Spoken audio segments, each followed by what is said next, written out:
Bon matin, Axe, ça va bien? Oh, hey, c'est bon de vous voir aussi enthousiaste parce que ce matin, on va parler d'un sujet dont tout le monde raffole, un sujet dont tout le monde a hâte d'entendre parler, et c'est la souffrance. Euh, non, je sais, c'est pas le thème qui vous fait sauter de joie. La souffrance, c'est pas le genre de sujet dont on a trop envie de parler. Euh, Vous savez, dans les vœux qu'on fait au moment du mariage, on s'engage à aimer l'autre pour le meilleur et pour le pire, dans la richesse et dans la pauvreté, dans la santé et dans la maladie. Mais on s'entend que dans cette belle journée, lorsque tu prononces ces vœux, dans ta tête, ce que tu es en train de dire, c'est pour le meilleur, dans la richesse et dans la santé. Lorsque les choses elles vont bien dans notre vie, on ne veut pas penser aux souffrances éventuelles, aux épreuves qui pourraient s'en venir par la suite. Mais la réalité, c'est qu'on finit tous par être rattrapés par ces souffrances-là. L'année dernière, j'ai fêté mes 30 ans et comme ma femme aime le répéter, c'est le début de la fin. Et d'un coup, j'ai commencé à avoir des cheveux blancs qui arrivent sur la tête, des poils blancs dans la barbe. Et je me faisais cette réflexion. En fait, la souffrance, c'est comme des cheveux blancs. On ne sait pas quand ils vont arriver, mais on a une certitude, c'est qu'ils vont frapper tout le monde. Personne n'y échappe. La souffrance, les douleurs, les épreuves finiront toujours par frapper à notre porte. Personne n'est immunisé. Ce n'est pas une question de si, c'est une question de quand. Et le pire, c'est que cette souffrance, elle nous frappe quasiment toujours par surprise. Mon oncle Joël allait fêter ses 20 ans. Il se réjouissait de vraiment pouvoir quitter la maison, de pouvoir aller étudier dans un domaine qu'il appréciait dans une grande ville. C'est la première fois qu'il quittait la maison de ses parents. Et juste avant la rentrée, lors d'une journée bien ordinaire, alors qu'il était debout sur une remorque, sur un trailer, il fait une chute, il tombe. Et ça aurait pu ressembler à une chute anodine, mais Joël n'arrive pas à se relever. Et après des examens à l'hôpital, le verdict tombe. Il est paraplégique. Ses jambes ne fonctionneront plus jamais. Alors qu'il y avait toute la vie devant lui, toutes les belles choses qui s'en venaient, tout s'est effondré comme un château de cartes. Et peut-être que toi aussi, la souffrance a fait un jour une entrée qui est fracassante dans ta vie. Peut-être que ça a été le diagnostic d'un cancer, le diagnostic d'une autre maladie dans ta vie. Peut-être que ça a été un divorce, un conjoint qui t'a trompé, une fausse couche, la perte de ta job. Peut-être que pour toi, l'épreuve que tu vis en ce moment, elle te paraît beaucoup moins intense, mais elle n'est pas moins réelle. C'est peut-être l'angoisse de ne pas trouver ton domaine d'études, l'angoisse de ne pas trouver le travail qui te plaît, la perte d'une amitié, le poids de ne pas encore avoir trouvé de chum, de blonde. On fait tous face à des épreuves, à la souffrance dans la vie. Et celle-ci, elle s'accompagne souvent d'émotions qui sont fortes, qui sont difficilement contrôlables. Une tristesse qui est profonde, une anxiété qui est complètement ingérable. Et une des plus grandes questions dans notre vie spirituelle, mais aussi dans la vie de manière générale, c'est comment est-ce qu'on peut affronter cette souffrance? Comment est-ce que je peux réagir lorsque la vie ne se déroule pas comme je le souhaiterais? Lorsque ma vie n'est plus instagrammable? Et ce matin, Dieu veut nous donner des pistes de réponse sur comment affronter la souffrance. Comme Jeff l'a dit, on va poursuivre ce matin notre série actuelle qui s'appelle « Jusqu'au bout », dans laquelle on suit en fait Jésus dans la dernière semaine jusqu'à ce qu'il arrive sur la croix, qu'il meure ici et qu'il ressuscite. Et on se rapproche de plus en plus de cet événement, parce que ce matin, ce que je suis en train de vous raconter, ça se déroule en fait la veille, juste la nuit avant sa mort sur la croix. Jésus, il vient de prendre son dernier repas avec ses disciples. Et Nathan fait en ce moment même un discours sur ce dernier repas de Jésus à Magog. Et vu que vous avez eu une super activité la semaine dernière, vous avez passé une très belle journée à Parole de Vie, malheureusement, vous n'aurez pas l'occasion d'entendre le discours de Nathan. Mais la bonne nouvelle, c'est qu'il va se trouver sur YouTube dès demain matin. Donc si tu veux rien louper de cette thématique jusqu'au bout, je t'invite à aller écouter cette semaine le discours de Nathan qui nous parle du dernier repas de Jésus. Et nous, on se retrouve juste après ça. Dans le texte d'aujourd'hui, Jésus il vient de prendre ce repas et il se rend avec eux dans un jardin qui s'appelle le jardin de Gethsémani. Alors que le ministère de Jésus a commencé par une tentation dans le désert, son ministère se finit par une grande tentation dans un jardin. Jésus il est confronté à la tentation d'abandonner. Il est confronté à la tentation de ne pas aller se rendre sur la croix. Mais Jésus il décide d'aller jusqu'au bout. Il décide d'aller jusqu'au bout de la souffrance. Et ça, c'est mon titre ce matin, jusqu'au bout de la souffrance. Ce matin, on veut regarder à comment Jésus a choisi d'affronter la souffrance. Comment est-ce qu'il a fait volontairement face à la souffrance? Et au travers de ça, Dieu veut nous montrer, veut te montrer à toi comment est-ce que tu peux affronter tes épreuves, comment est-ce que tu peux affronter tes difficultés, avec quelle attitude. À la part d'entre nous, on ne fera peut-être pas face à quelque chose d'aussi dramatique, horrible que Jésus a vécu. Mais on fera tous face à notre mini Gethsémane. On fera tous face à des moments où les choses ne se passent pas comme on le souhaite. Et ce matin, on va se poser essentiellement 2 questions ce matin. La première, c'est pourquoi, et la deuxième, c'est comment. Donc dans la première partie, pourquoi, on va voir la raison de la souffrance de Jésus à Gethsémane. Pourquoi est-ce que tout d'un coup, il se met à souffrir d'une telle façon dans le jardin? Et on va voir que cette raison de la souffrance nous donne une assurance dans nos propres souffrances. Et dans la deuxième partie de mon discours, on va voir quelle est la réaction de Jésus, comment est-ce qu'il réagit face à la souffrance, et qu'est-ce que ça va nous donner comme modèle, comme exemple pour nous sur comment réagir à nos épreuves. Donc avant de se lancer, je te propose qu'on puisse lire notre texte pour aujourd'hui. Ce texte se trouve dans l'évangile de Matthieu, si tu veux suivre, c'est à ta Bible ou ton application. C'est Matthieu au chapitre 26, donc les versets 36 à 46. Matthieu 26, versets 36 à 46. Là-dessus, Jésus se rendit avec eux dans un endroit appelé Gethsémane. Et il dit aux disciples, « Asseyez-vous ici pendant que je m'éloignerai pour prier. » Il prit avec lui Pierre et les 2 fils de Zébédée, et il commença à être saisi de tristesse, d'angoisse. Et il leur dit alors, « Mon âme est triste à en mourir. Restez ici, éveillez avec moi. » Puis il s'avança de quelques pas et il se jeta le visage contre terre. Et il fit cette prière, « Mon Père, si cela est possible, que cette coupe s'éloigne de moi.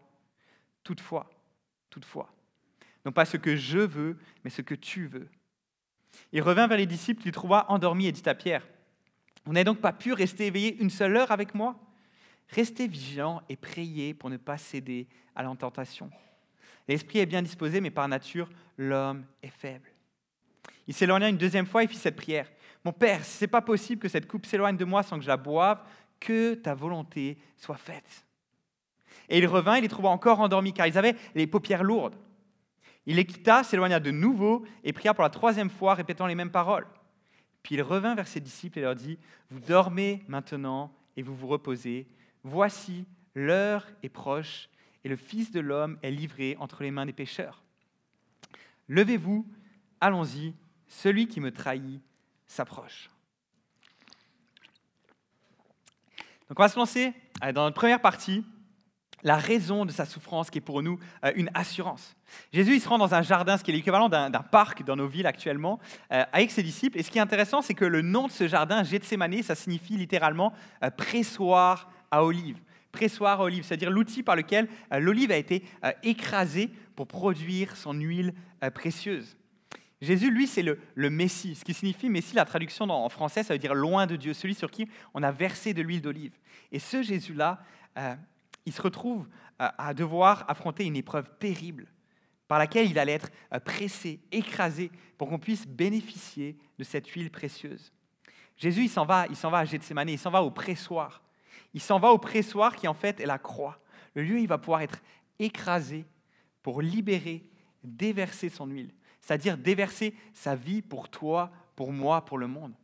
À la croix, Jésus est écrasé jusqu'à ce que la vie sorte de lui, jusqu'à ce qu'elle soit libérée, qu'elle le quitte pour que cette vie soit déversée sur toi et sur moi, pour qu'on soit sauvés. Et ça, c'est ce qui se passe à la croix. Mais en fait, dans le jardin de Gethsémane, Jésus commence déjà à sentir ce poids, cet écrasement sur lui. Et comme Jésus, je te l'ai dit, on arrive tous à un moment donné dans notre vie à notre Gethsémane. On traverse tous des périodes dans notre vie, des périodes qui sont des périodes de pressoir, des périodes de pression, des périodes où on ressent un écrasement, où on ressent de la douleur. C'est quoi ton Gethsémane en ce moment? C'est quoi ton pressoir actuellement? Est-ce que tu as quelque chose dans ta vie actuellement qui t'écrase, où tu ressens un poids? Alors que Jésus laisse ses disciples dans le jardin et qu'il s'éloigne pour prier, tout d'un coup, en fait, c'est assez subitement, le texte nous dit, il commença à être saisi d'angoisse, de tristesse. Et comprenez bien, Jésus n'a pas juste un petit coup de blues à un moment donné. Nos mots français sont peut-être faibles, mais Jésus n'a pas juste eu un peu peur, il était horrifié. Il n'était pas juste tristounet, il nous dit dans le texte que son âme est triste à en mourir. Jésus ressent des émotions qui sont très intenses. si bien que ça le pousse à se jeter le visage contre terre. Et peut-être que tu as déjà traversé des moments d'une telle détresse, des moments où tes émotions, elles sont tellement vives que tu t'es trouvé à te jeter à genoux devant Dieu désespéré. Et si tu traverses de tels moments, sache que Jésus, il comprend très bien ta détresse. Et je crois que ce matin, Dieu a une parole aussi pour une femme qui est présente ce matin, une femme qui vit une séparation où son couple a pris fin, et tu te sens écrasé le visage contre terre ce matin. Jésus te dit, je suis à genoux à côté de toi. Je te tiens à côté de toi, puis je vais te relever. Jésus nous comprend dans notre détresse. Mais à l'inverse, je ne suis même pas certain qu'on soit capable de s'imaginer la puissance, la profondeur de ce que Jésus a ressenti. Luc nous raconte également le même événement dans son évangile. Puis Luc, je ne sais pas si tu sais, mais lui, c'était un médecin. Et Luc, lorsqu'il raconte ça, il nous dit que le stress de Jésus était tellement intense qu'il a littéralement commencé à transpirer des gouttes de sang. Et ça, c'est ce qu'on appelle l'hématidrose. L'hématidrose, c'est un phénomène médical qui est rare, mais qui est réel. C'est lorsqu'il y a des petits capillaires sanguins qui sont situés autour de tes glandes sudoripares. Les glandes sudoripares, c'est les glandes qui produisent la sueur. Et lorsque ces petits capillaires-là explosent, en fait, à ce moment-là, le sang se mélange à la sueur et il se retrouve expulsé par la peau. Et ce phénomène-là, il est provoqué par une angoisse qui est extrême, par une détresse psychologique qui est intense. Et Jésus a vécu une véritable angoisse extrême dans ce jardin. Et la première question que je veux qu'on se pose ensemble, toi et moi, c'est pourquoi ? Pourquoi une telle souffrance ? Et pourquoi à ce moment-là ? Jésus, lui qui est le Fils de Dieu, lui qui a créé l'univers au complet, lui qui a marché sur les vagues d'un lac déchaîné, lui qui a apaisé les tempêtes les plus violentes, lui qui a expulsé les démons, qui a guéri des malades, qui a ramené à la vie des morts. Ce Jésus-là, il ne sent pas se rendre à la mort avec la défiance, le courage qu'on pourrait s'attendre. Au contraire, il tremble, il balbutie, il va et il vient frénétiquement entre Dieu et ses disciples. Il demande à Dieu s'il existe une autre voie. Et ce qui est vraiment étrange à propos de ça, c'est que partout ailleurs, on voit Jésus qui fait preuve de courage inébranlable face aux épreuves, face aux dangers. Et on peut se dire, et pourtant il y a beaucoup d'autres chrétiens martyrs au cours de l'histoire qui sont morts avec le poing levé face au mal en disant « J'ai pas peur de la mort, amenez-la, je ne vais pas reculer face à la mort. » Beaucoup de disciples de Jésus sont morts courageusement avec défi. Puis une de mes histoires préférées, c'est celle de Polycarpe. Polycarpe, c'est qui ? C'était un des disciples de l'apôtre Jean. En fait, un des élèves de l'apôtre Jean. Et lorsqu'ils sont venus l'arrêter, Polycarpe avait 86 ans, et il a demandé un moment pour pouvoir prier avant qu'il soit exécuté. Puis là, il priait, puis très calmement, il a commencé à prier à Dieu. Et lorsqu'on l'a amené attaché au bûcher, il lui a demandé s'il avait des derniers mots avant qu'il puisse mourir. Et il a dit, d'une voix très forte à la foule, « Vous pensez que j'ai peur de ce feu ? Il brûle un instant, puis il disparaît. Je n'ai pas peur de ces flammes temporaires. Mais vous devrez avoir peur des flammes qui sont éternelles. Alors amenez le feu, je ne recoulerai pas devant ça. » Quelque chose d'assez fort, là. On a tout un héros, tout un martyr. Pourquoi est-ce que autant de disciples de Jésus sont morts en martyr avec une paix intérieure, et Jésus, lui, il est vraiment horrifié à ce point? C'est parce qu'en fait, il n'y a aucun disciple, aucun martyr qui a souffert ce que Jésus a souffert. Jésus a toujours su qu'il allait mourir. Il a même annoncé plusieurs fois à ses disciples. Donc Jésus, ce n'est pas une surprise qui s'en va vers la mort. Mais il y a quelque chose qui, lorsque Jésus l'a vu pour la première fois, il y a quelque chose qui l'a profondément troublé. Et c'est quoi qui l'a troublé ainsi ? C'est quoi qui a complètement bouleversé Jésus ? La réponse, c'est la coupe. La coupe. Jésus déclare ceci au verset 39. « Mon Père, si cela est possible, que cette coupe s'éloigne de moi. » Puis là, tu vas me dire, ok, attends Thibaut, c'est tout ça pour une coupe ? Tu es en train de me dire que c'est cette coupe qui lui a fait peur ? Laisse-moi t'expliquer ce qu'est cette coupe. Dans l'Ancien Testament, qui est la première partie de la Bible, la coupe, c'est une image qui est utilisée pour parler de la colère de Dieu qui juge le péché, les mauvais comportements. Dans l'Ancien Testament, la coupe, elle symbolise le jugement du péché. Cette coupe, c'est le jugement de Dieu qui va venir s'abattre sur Jésus lorsqu'il sera sur la croix quelques heures plus tard. Dans le jardin de Gethsémane, Dieu il donne à son fils Jésus un avant-goût de ce à quoi consistera de boire cette coupe-là. Et ça terrifie Jésus, ça le terrifie. Parce que le lendemain sur la croix, il va devoir subir le poids de tous les péchés, de tous les hommes, de tous les temps. Et le jugement de Dieu va venir s'abattre sur lui. Mais c'est quoi ce jugement ? Dans la Bible, on voit tout le long que Dieu, la manière dont il punit les personnes qui lui désobéissent, qui se détournent de lui, en fait, essentiellement, la punition, c'est de les exclure de sa présence. La réalité, c'est qu'on est fait, toi tu es fait, moi je suis fait pour être dans la présence de Dieu. C'est ce qu'on voit dans la Genèse, lorsque Dieu il crée Adam, il le place dans un jardin d'Éden, et à ce moment-là, il est dans la présence de Dieu.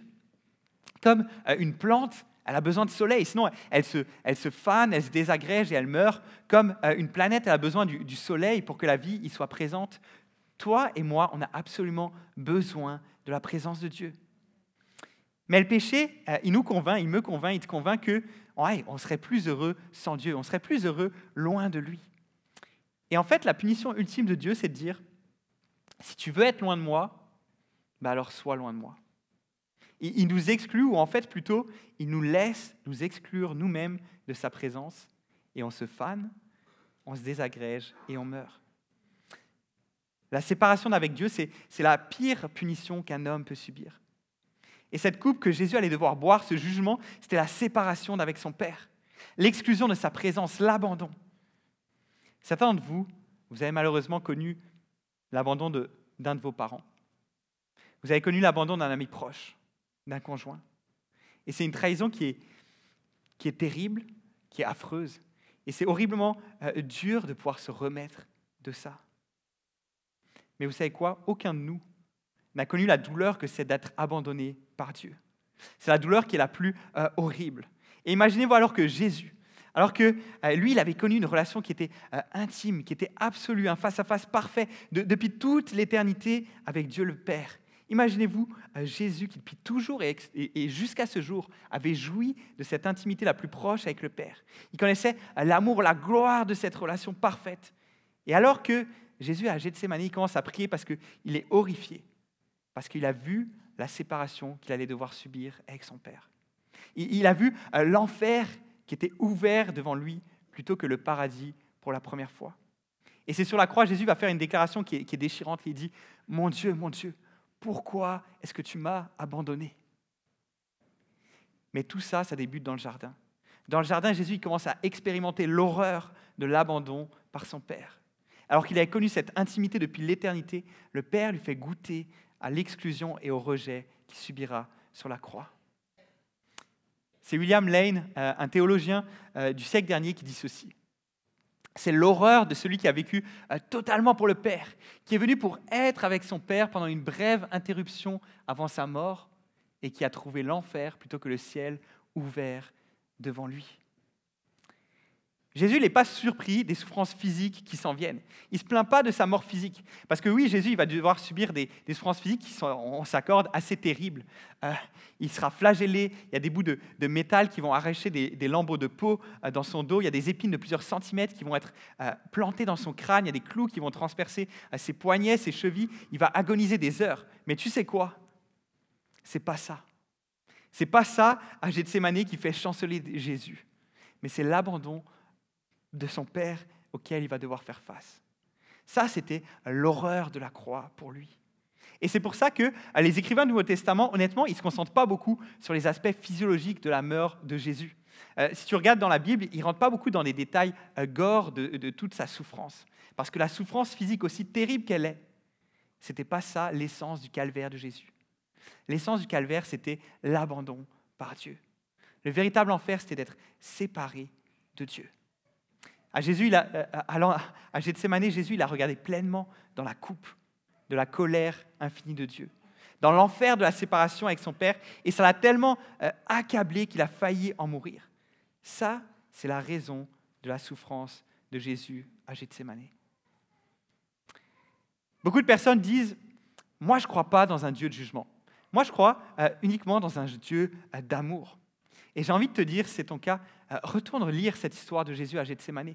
Parce qu'à moins que tu comprennes le Dieu de jugement, à moins que tu comprennes ce Dieu qui a une coupe tu ne comprendras jamais le Dieu d'amour. Tu ne comprendras jamais à quel point l'amour de Dieu, il est infini, il est immense. Tu ne comprendras jamais que le fait que Dieu, au moment où il a vu cette coupe, il a dit non, je ne peux pas donner cette coupe à boire à Ézéchias, à Léa, à Dominique, à Monique. Je ne peux pas lui donner cette coupe à boire. Tu ne comprendras jamais sinon ce Dieu d'amour qui est venu et qui a dit non, non, cette coupe, je vais aller la boire moi-même. Si tu ne comprends pas la grandeur, l'infinité de la colère de Dieu contre le péché, tu ne peux pas comprendre la grandeur, l'infinité de l'amour de ce Dieu qui subit cette punition pour nous. Parce que l'amour, ce n'est pas juste des sentiments, l'amour, ce n'est pas juste de dire « je t'aime ». L'amour, le véritable amour, c'est quelque chose qui coûte. Et il a absolument tout coûté à Dieu.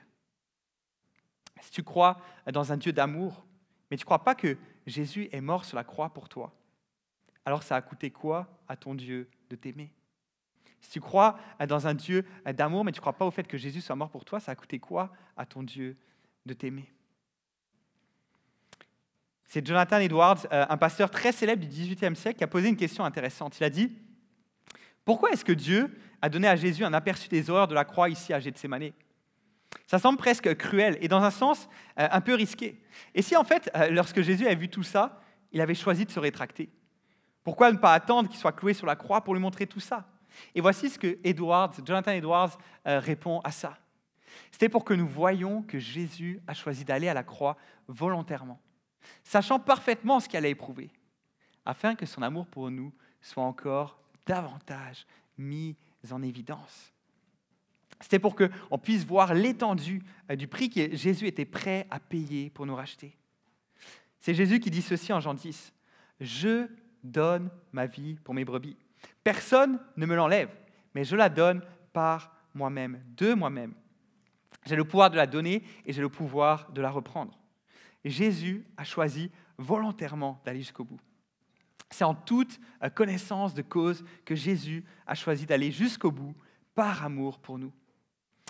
Pensez à ça. Imagine que tu décides à faire quelque chose, une certaine chose, puis finalement, une fois que tu as commencé à faire cette chose-là, tu te rends compte que c'était beaucoup plus difficile que ce à quoi tu t'attendais, mais tu n'es pas capable de faire demi-tour. Par exemple, avoir des enfants. Tu décides de vouloir avoir des enfants, tu te lances là-dedans, c'est ton projet, puis au final, ton enfant arrive, puis tu dis « Hey, yo, c'est beaucoup plus compliqué que à quoi je m'attendais, mais il n'y a pas de retour. C'est pas comme Amazon, tu ne peux pas retourner le colis. » Et tu te retrouves coincé là-dedans. Mais Jésus, lui, il ne s'est pas retrouvé coincé à la croix, à regretter son choix, à vouloir faire finalement machine arrière, mais ne pas pouvoir le faire. Non, parce que Jésus, à Gethsémanée, il a senti, il a expérimenté ce qu'il allait devoir subir. Et à ce moment-là, crois-moi, ça aurait été tellement facile pour lui de dire « Ah non, finalement, j'abandonne. Dieu, est-ce que je vais vraiment aller mourir pour les humains ? Est-ce que je vais vraiment aller mourir, souffrir l'horreur de cet abandon pour mes amis, meilleurs amis, qui ne sont même pas capables de rester réveillés à côté de moi alors que je souffre ? Ah non, je vais pas y aller. » Pourtant, il a choisi de donner sa vie. Il a choisi d'aller jusqu'au bout. C'était radicalement volontaire que Jésus aille jusqu'au bout. C'était radicalement volontaire qu'il aille jusqu'à la croix. C'est Jonathan Edwards encore qui dit ceci. Christ allait être rejeté dans une fournaise de jugement. Et ce n'était pas convenable qu'il ignore quelle serait cette fournaise. Dieu lui a alors donné une vision rapprochée de cette fournaise de colère dans laquelle il allait être jeté. Il fut conduit à l'entrée de la fournaise afin qu'il puisse la regarder, contempler ses flammes ardentes et sentir la chaleur brûlante, afin qu'il sache où il allait et ce qu'il était sur le point de souffrir. Si Jésus n'avait pas pleinement su ce qu'il allait devoir prendre en buvant cette coupe, ça n'aurait pas vraiment été son propre acte en tant qu'être humain. Mais le fait qu'il l'ait fait en toute connaissance de cause, ça rend son amour pour toi, ça rend son amour pour moi encore plus incroyable, encore plus beau, et ça rend son obéissance envers Dieu incroyablement plus parfaite. Le fait qu'il sache dans quoi il s'engageait rend cela encore infiniment plus beau, infiniment plus grand. Vous savez, il y a quelque chose de très très spécial qui se passe là dans ce texte, dans le jardin de Gethsémanée. Et lorsque j'ai découvert ça, j'ai trouvé ça extraordinaire. Des siècles plus tôt, Dieu a placé Adam dans un jardin. Et il lui a dit, « Obéis-moi à propos de l'arbre et tu vas vivre, et je serai avec toi. » Mais Adam, il ne l'a pas fait. Il n'a pas obéi. Et maintenant, des siècles plus tard, Dieu, il place son second Adam, Jésus, dans un jardin. Il lui montre un arbre, il lui montre un bois, qui cette fois est la croix. Et Dieu lui dit, obéis-moi à propos de l'arbre, et tu vas mourir. Obéis-moi à propos de l'arbre, et je vais t'abandonner. Je ne sais pas si tu réalises, mais toute autre personne dans l'histoire s'est fait dire l'inverse par Dieu. Elle s'est fait dire, obéis-moi et je serai avec toi. Obéis-moi et tu vivras. Seul Jésus s'est fait dire, obéis-moi et tu seras détruit. Obéis-moi et tu seras abandonné.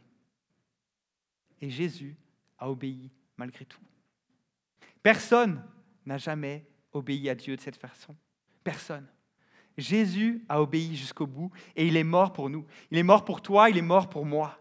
Et son obéissance a été infiniment parfaite. Son amour est infiniment plus beau, son obéissance est infiniment plus parfaite parce que dans le jardin, Jésus a commencé à ressentir ce qu'il devrait subir. Et il a fini par dire, toutefois, non pas ma volonté, mais ta volonté.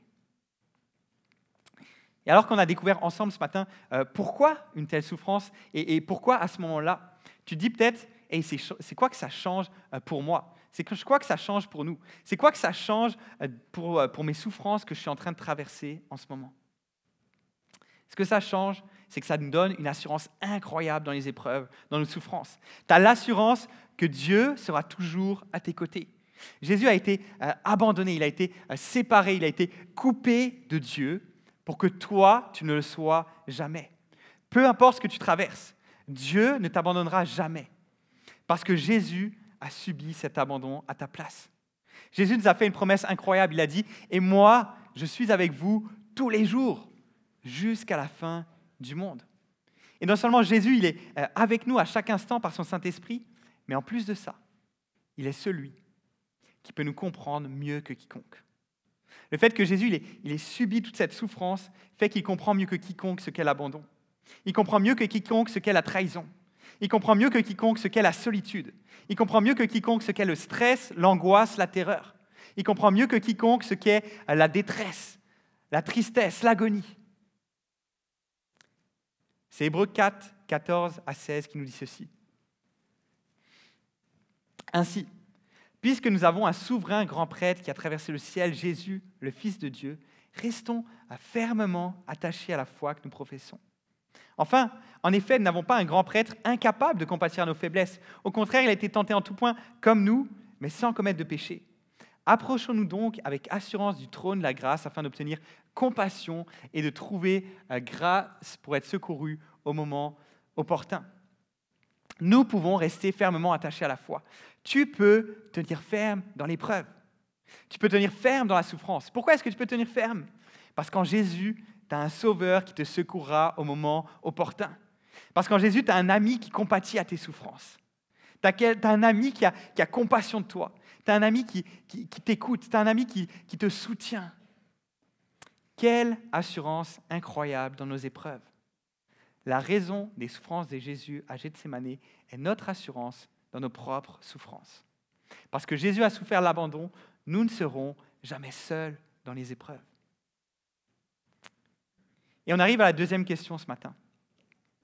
Comment est-ce que Jésus a affronté la souffrance ? Et quel modèle, quel exemple ça nous donne sur la manière d'affronter nos souffrances ? Jésus nous montre dans ce texte deux choses qui sont fondamentales pour affronter les épreuves. Ces deux choses sont la prière et la confiance en Dieu. La prière et la confiance en Dieu. Jésus nous donne un modèle de prière et Jésus nous donne un modèle de confiance en Dieu. Donc on va commencer par la prière.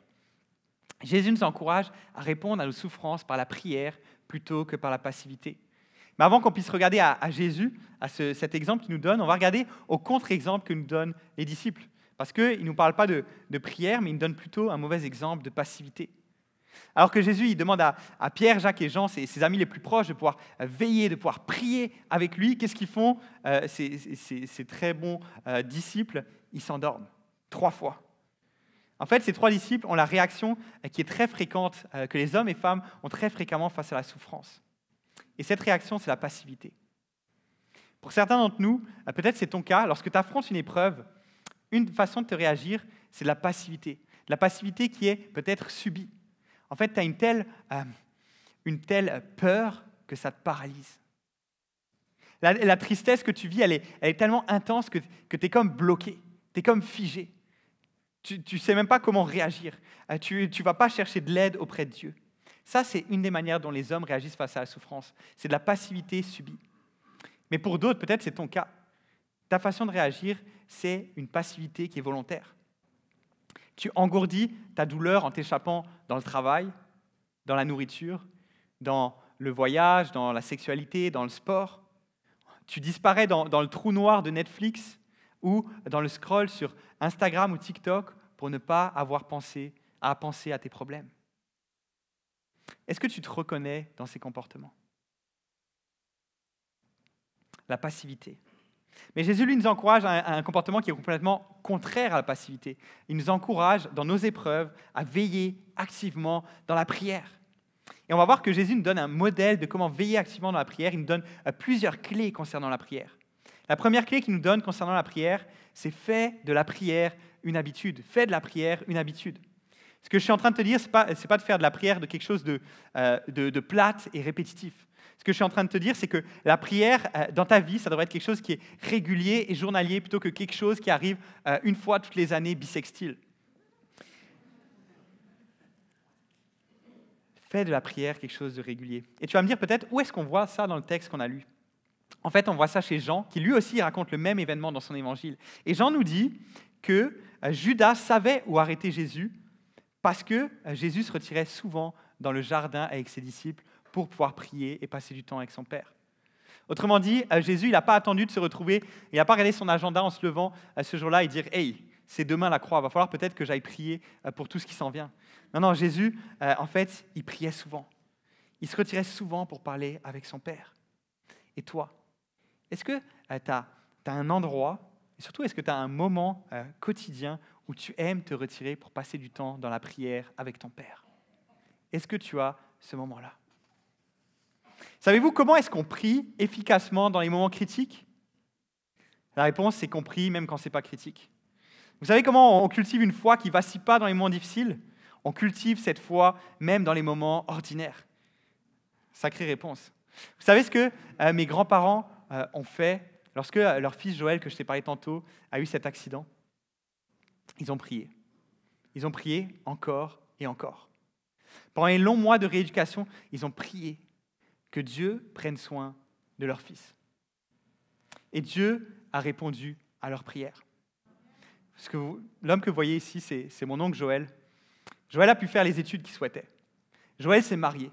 Joël a adopté 2 garçons. C'est un homme en ce moment qui est dévoué à Dieu, qui sert son Église. Il se déplace partout avec ses béquilles depuis maintenant presque 40 ans, sans que ça l'empêche de vivre sa passion, de pouvoir découvrir le monde. Comme là, en ce moment, sur cette photo, il est en Écosse, mais il y a quelques semaines, il s'est retrouvé au Laos, perdu dans les villages les plus reculés, les moins adaptés, avec ses béquilles, et il peut vivre sa passion. Dieu a répondu à la prière de mes grands-parents, et il a pris soin de leur fils, et pour ça, je dis gloire à Dieu.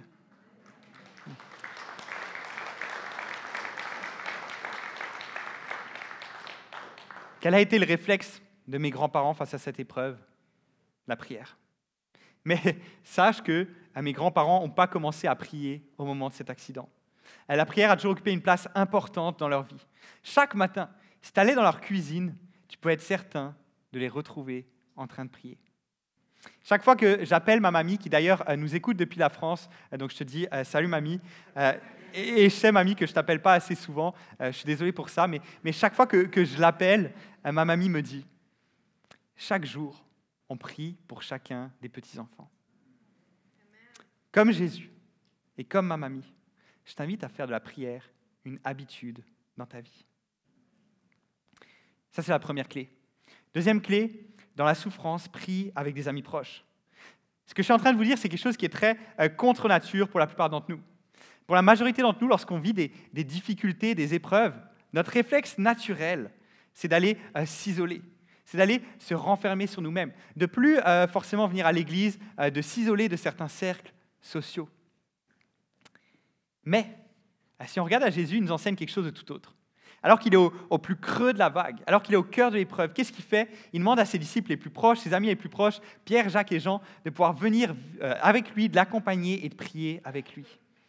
La réalité, c'est qu'on a besoin de l'Église, on a besoin de toute cette communauté-là. C'est quelque chose qui est précieux, qui est incroyable. Mais on a également besoin de quelques amis proches, quelques personnes qui savent vraiment c'est quoi que tu traverses, qui connaissent vraiment ce que tu vis. Des personnes que tu peux aller appeler en pleine nuit. Des personnes avec qui il n'y a pas de secret. Des personnes avec qui tu n'es pas obligé de garder ta belle façade. Non, des personnes avec qui tu peux vraiment ouvrir ton âme. Est-ce que tu as des amis proches, des frères et des sœurs comme ça dans ta vie? Est-ce que tu as des personnes que tu peux appeler, même au milieu de la nuit en cas de besoin, pour dire « j'ai besoin de prier avec toi ». Et si tu n'en as pas, je t'invite à tisser de telles amitiés. Peut-être que pour toi, ce que Dieu est en train de te dire ce matin, ce qu'il est en train de t'encourager, c'est que dans ta bande de boys, dans ta bande de chums, c'est que vous commenciez à rechercher une vraie authenticité, une vraie ouverture, une sincérité, une profondeur. Et si tu n'as pas de tels amis avec lesquels tu peux lutter dans la prière, si tu viens d'arriver à Axe, si tu n'as pas d'entourage chrétien, je t'invite à rejoindre un groupe Connexion à Axe 21. C'est quoi un groupe Connexion? C'est des petits groupes où notamment un des buts, c'est de pouvoir prier les uns avec les autres.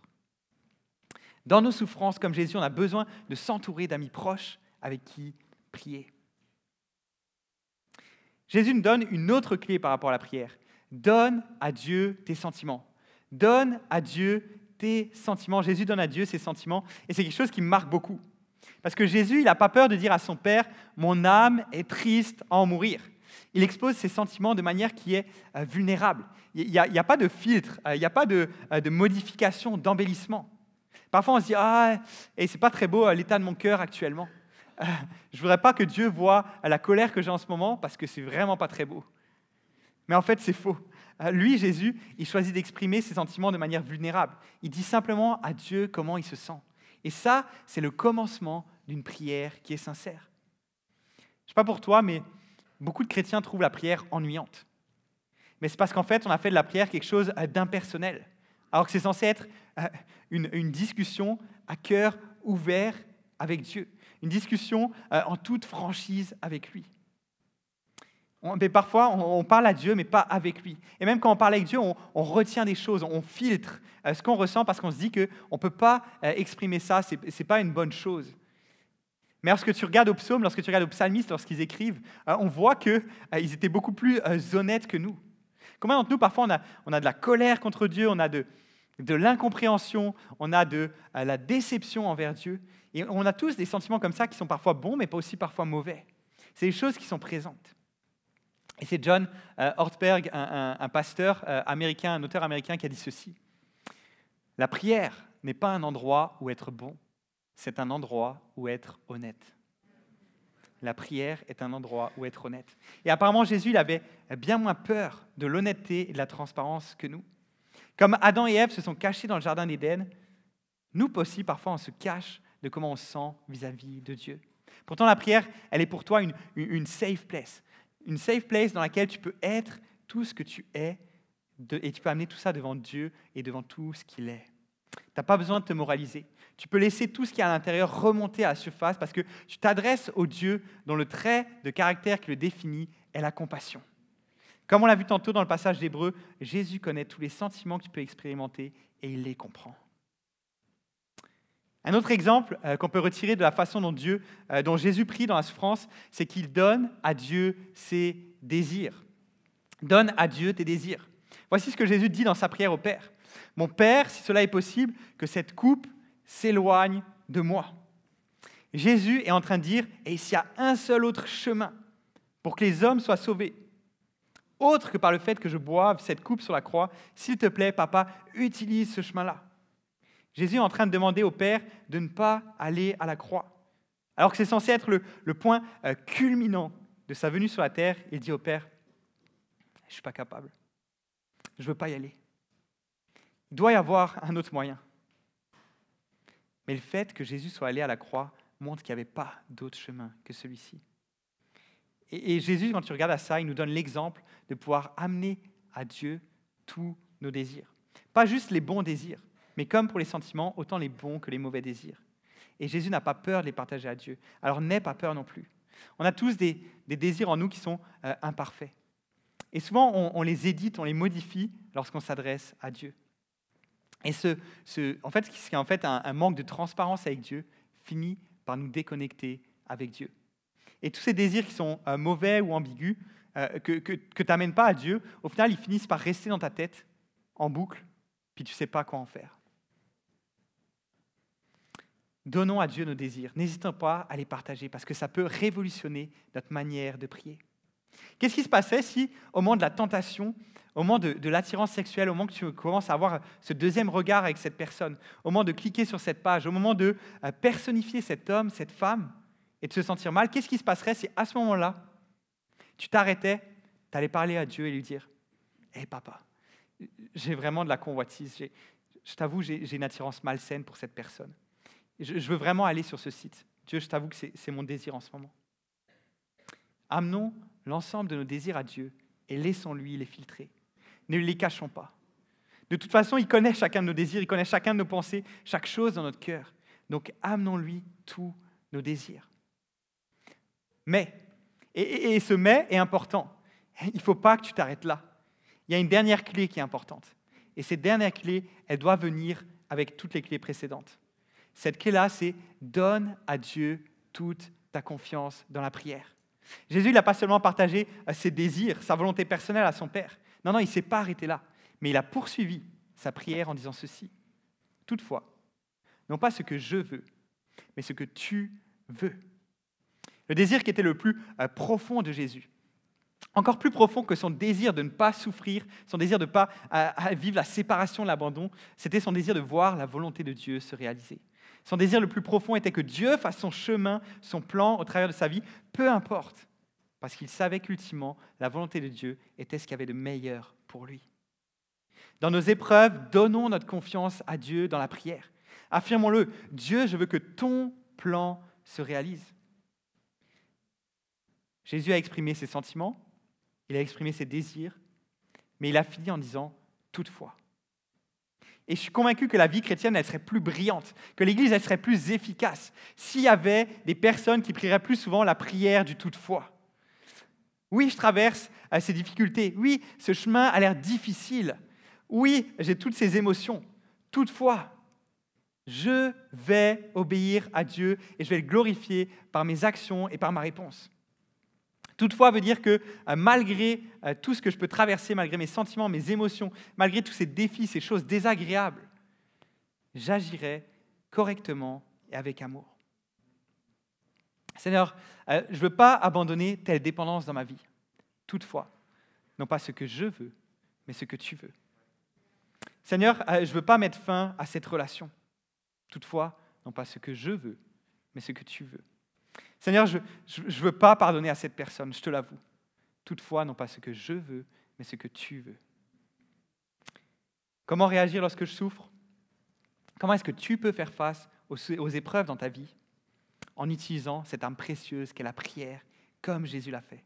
En faisant de la prière une habitude, en priant avec tes amis proches, en donnant à Dieu tous tes sentiments, tous tes désirs, mais surtout toute ta confiance. Parce que notre Seigneur est notre berger. Il sait ce qui est bon pour nous et il prend bien soin de nous. Lorsqu'on regarde la manière dont Jésus a fait face à la souffrance à Gethsémani, on voit un exemple de prière, mais on voit aussi un exemple de confiance à Dieu. Et je veux finir là-dessus. Jésus nous encourage à répondre à nos souffrances par la confiance en Dieu plutôt que par l'emportement. Et je vais inviter les musiciens à me rejoindre sur scène. Je ne vais pas lire tout le texte, mais après que Jésus ait prié 3 fois, après que les disciples se soient endormis 3 fois, arrive le moment de l'arrestation de Jésus. Judas, qui est un des 12 disciples qui a trahi Jésus, arrive au jardin accompagné d'une foule assez nombreuse. Et cette foule, ces hommes, sont armés d'épées et de bâtons. C'est un peu les pistolets et les tasers de l'époque. Et on voit tout un changement radical en moins d'une semaine. Quelques jours plus tôt, Jésus il était acclamé par la foule lors de son entrée triomphale à Jérusalem. Cette fois, la foule vient voir Jésus, mais pas pour l'acclamer, plutôt pour le capturer. La foule, elle ne vient pas pour être émerveillée face à ses enseignements, mais pour l'arrêter. Ce n'est plus des feuilles de palmier et des vêtements qui brandissent. Non, c'est des épées et des bâtons. C'est un peu spécial de voir ces hommes armés jusqu'aux dents venir arrêter Jésus. C'est un peu comme si le SWAT venait intervenir lors d'une de nos soirées de prière. Et d'ailleurs, Jésus il souligne cette non-pertinence lorsqu'il déclare « Vous êtes venus vous emparer de moi avec des épées et des bâtons comme si j'étais un brigand. » Et voici alors ce qui se produit en Matthieu 26, 51. Un de ceux qui étaient avec Jésus a mis la main sur son épée, la tira, et il frappa le serviteur du grand prêtre et lui emporta l'oreille. Matthieu ne nous donne pas le nom de celui qui a sorti son épée. Mais Jean, qui est le buddy, le super ami de Pierre, et lui dit « en passant, ce gars-là, c'est Pierre. » Ça, c'est un ami, tout un ami, Jean. Mais voici comment Jésus réagit à l'emportement de Pierre. Alors Jésus lui dit « Remets ton épée à sa place, car tous ceux qui prendront l'épée mourront par l'épée. Penses-tu que je ne puisse pas faire appel à mon Père qui me donnera à l'instant plus de 12 légions d'anges ? Comment donc s'accompliraient les Écritures d'après lesquelles cela doit se passer ainsi ?» Alors que Jésus va se faire arrêter, capturer, Pierre s'emporte. Ça ne va pas se passer comme ça. Il sort son épée et, étant meilleur à manier les filets de pêche que l'épée, il tranche l'oreille du serviteur du grand prêtre, alors que c'était probablement plus la tête qu'il aurait voulu trancher.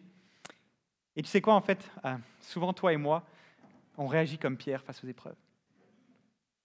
On se révolte face à nos circonstances. On s'y oppose violemment. On cherche à soumettre la réalité à notre volonté. Ce n'est pas comme ça que ça va se passer. Ça va se passer comme moi je le veux. On cherche à rétablir la justice par nous-mêmes. Est-ce que tu as déjà vécu dans ta vie des situations d'injustice ? Des situations auxquelles tu as tenté de répondre en essayant de rétablir la justice par toi-même ? Une injustice à ta job ? Un ami qui t'a blessé par ses paroles, puis ta réaction a été juste de t'emporter et de vouloir à ton tour le blesser par tes paroles, de vouloir te venger de ça. Peut-être que c'est une blessure que ton conjoint t'a fait et tu as voulu lui faire payer pour cette blessure-là. Tu as voulu rétablir ta propre justice. Mais Jésus, dans l'épreuve, nous encourage à ne pas répondre par l'emportement, à ne pas répondre par la violence, à ne pas répondre par le fait de vouloir faire notre justice nous-mêmes. Jésus dit à Pierre que s'il avait voulu se défendre, il aurait pu le faire lui-même bien mieux que Pierre l'a fait. Il aurait pu appeler à plus de 12 légions d'anges, qui veut dire plus de 72 000 anges. Et quand tu sais que dans l'Ancien Testament, un seul ange, en une seule nuit, a tué plus de 185 000 personnes, tu dis que cela aurait fait une armée redoutable. Mais Jésus n'a pas fait ça. Au contraire, il a fait confiance à Dieu. Et il a dit, comment donc s'accompliraient les Écritures d'après lesquelles ça doit se passer ainsi ? Jésus avait conscience, il avait l'assurance que Dieu avait un plan, qu'il avait prévu comment les choses allaient se passer et qu'il était totalement au contrôle pour que tout se déroule selon ce plan-là. Dieu avait planifié tout ce qui arrivera à Jésus jusque dans les moindres détails des centaines d'années auparavant. Dans l'Ancien Testament, on trouve plus de 300 prophéties qui parlaient de la fin de la vie de Jésus. Zacharie 9 nous dit que le Messie serait trahi pour 30 pièces d'argent. Ésaïe 53 nous dit que le Messie serait blessé pour nos transgressions. Le psaume 22 nous dit que les vêtements du Messie seront partagés, que ses mains et ses pieds seront percés, bien qu'aucun de ses os ne soit brisé. Dieu avait un plan très précis pour sa vie, et Jésus a choisi de lui faire confiance. Et écoute-moi bien, mon ami. Dieu a un plan pour ta vie. Dieu a un plan pour ta vie. Il a prévu comment les choses vont se passer dans ta vie. Même dans tes souffrances, dans tes épreuves. Dieu est au contrôle pour que son plan se réalise. Alors fais-lui confiance. Aie confiance dans ses plans. Et je veux finir avec cette histoire. Dans cette histoire, 5 hommes se sont retrouvés dans la même position que Pierre et que Jésus. Ils avaient le choix entre l'emportement et la confiance en Dieu. Ils avaient le choix entre la violence et la foi dans les plans de Dieu. Et ce fait réel est probablement une des histoires missionnaires les plus significatives du siècle dernier. En gros, voici ce qui s'est passé.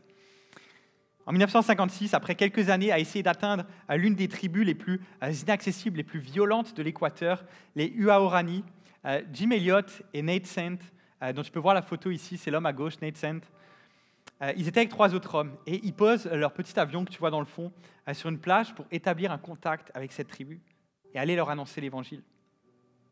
Leur première rencontre se déroule très très bien. Mais lors de leur deuxième rencontre, le 8 janvier 1956, un groupe de guerriers de cette tribu poignarde les 5 hommes avec des lances et laisse leur corps flotter dans la rivière. Mais l'histoire ne s'arrête pas là. Quelques années plus tard, les femmes et les enfants de ces hommes continuent l'effort pour aller atteindre les Huaorani. Ils réussissent à rétablir un contact avec cette tribu.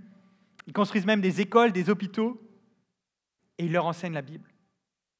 Et fait incroyable, le petit garçon que tu vois ici sur la photo, qui est Steve Saint, le fils de Nate Saint, ce petit gars, Steve Saint, a conduit à Christ et baptisé l'homme même qui a tué son père.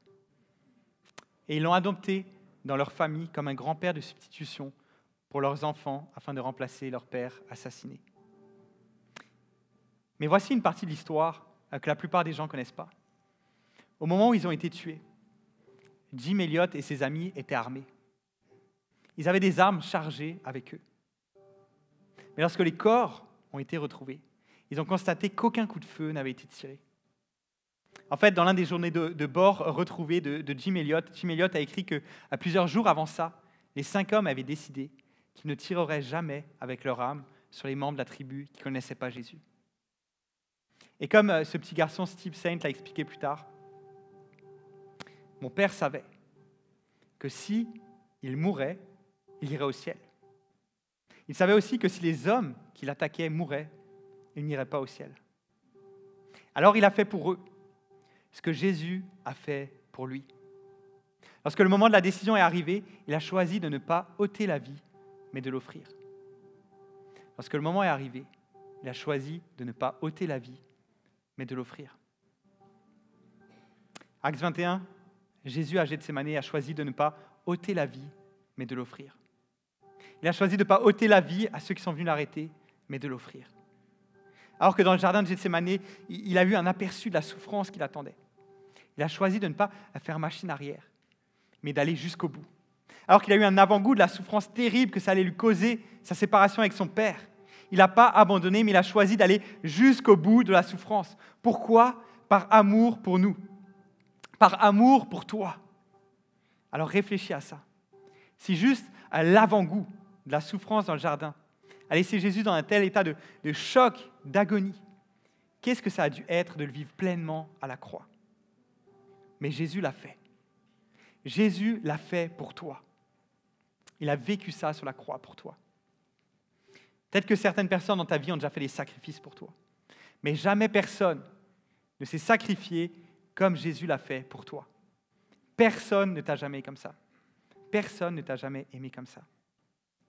Acte 21, à Gethsémanée, Jésus a choisi d'aller jusqu'au bout de la souffrance par amour pour nous. Quel sacrifice extraordinaire. Et je veux vous inviter à vous lever alors que je vais finir en prière.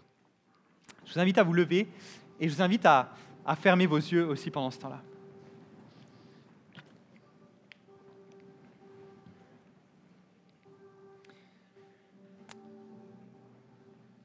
Alors que tout le monde a les yeux fermés.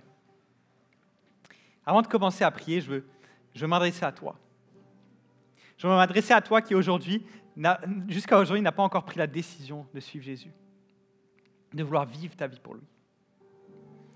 Mon but n'est pas de te faire peur, mais par amour pour toi, je me dois de te dire quelque chose ce matin. Si Jésus était à ce point horrifié à l'idée d'être séparé d'avec le Père, sûrement que ça devrait te préoccuper d'être séparé de Dieu. Si Jésus était à ce point horrifié juste à l'idée d'être séparé avec son Père, sûrement que ça devrait te préoccuper d'être séparé avec Dieu. Être séparé d'avec Dieu, c'est une situation qui est grave et qui est préoccupante. Et c'est justement pour ça que Jésus a choisi d'aller jusqu'au bout de la souffrance. Il a choisi d'aller jusqu'au bout de la souffrance pour toi, parce qu'il t'aime. Il a accepté de souffrir la souffrance terrible, la séparation temporaire avec son Père, pour que tu ne sois plus jamais séparé avec Dieu, mais que tu sois réconcilié avec lui. Et jamais personne ne t'a aimé comme Jésus t'aime. Jamais personne ne t'a aimé comme il t'a aimé. Alors que tout le monde a les yeux fermés. Si ce matin tu as saisi ça, si ce matin tu veux accepter le cadeau que Jésus te fait, Je t'invite à juste lever ta main. Lève ta main. C'est entre toi et Dieu. Personne ne te regarde. Si ce matin tu réalises que Jésus a sacrifié pour toi et qu'en retour tu veux le suivre, lève ta main. Tu peux baisser ta main. Je vais prier pour vous. Mon Père, tu as vu chaque personne qui a levé la main. Tu as vu ceux qui n'ont pas osé le faire, mais qui au fond d'eux ont ce désir de te faire confiance et de te suivre. Seigneur, je te dis merci. Merci d'être allé jusqu'au bout de la souffrance pour eux. Merci parce que tu les aimes d'un amour qui est incroyable. Merci parce que ce matin, tu vas leur offrir la chose la plus précieuse qui existe, la chose dont ils ont le plus besoin, celui d'être réconciliés avec toi, d'être en relation avec toi. Alors je te prie de les accompagner dans chaque étape de la suite de leur vie avec toi, Seigneur. Je t'invite à marcher à leur côté. Et Seigneur, je te prie pour tous ceux qui, comme moi, ont déjà placé leur foi en toi il y a peut-être quelques années. Merci parce que grâce à ta souffrance, grâce à l'abandon que tu as subi, on a l'assurance qu'on ne sera jamais abandonné par toi dans nos épreuves. Merci pour ton esprit qui vit en nous. Merci parce que grâce à lui, tu nous accompagnes, tu nous soutiens, tu nous fortifies, tu nous comprends, tu as compassion de nous. Merci parce qu'avec ton esprit, tu nous donnes la capacité, la force d'affronter la souffrance comme toi tu l'as fait. Pas en se laissant écraser par les difficultés, pas en les fuyant dans les divertissements dans ce monde, mais en veillant activement dans la prière. Alors Seigneur, ce matin, on veut affirmer en Église que nous serons des hommes et des femmes qui affronteront les épreuves en luttant dans la prière comme tu l'as fait à Gethsémanée. Nous serons des hommes et des femmes qui luttent dans la prière. Nous serons des hommes et des femmes honnêtes sur nos émotions et nos désirs, mais qui ultimement se soumettent à ta volonté. Nous serons des hommes et des femmes qui feront confiance en tes plans, même au cœur de la tempête. Et Seigneur, merci parce que pour toutes les fois où on échouera à faire ce que tu attends de nous, nous savons que comme tu l'as fait avec tes disciples, qui sont endormis, tu reviendras encore et encore vers nous. Alors à toi soit toute la gloire, au siècle des siècles. Amen.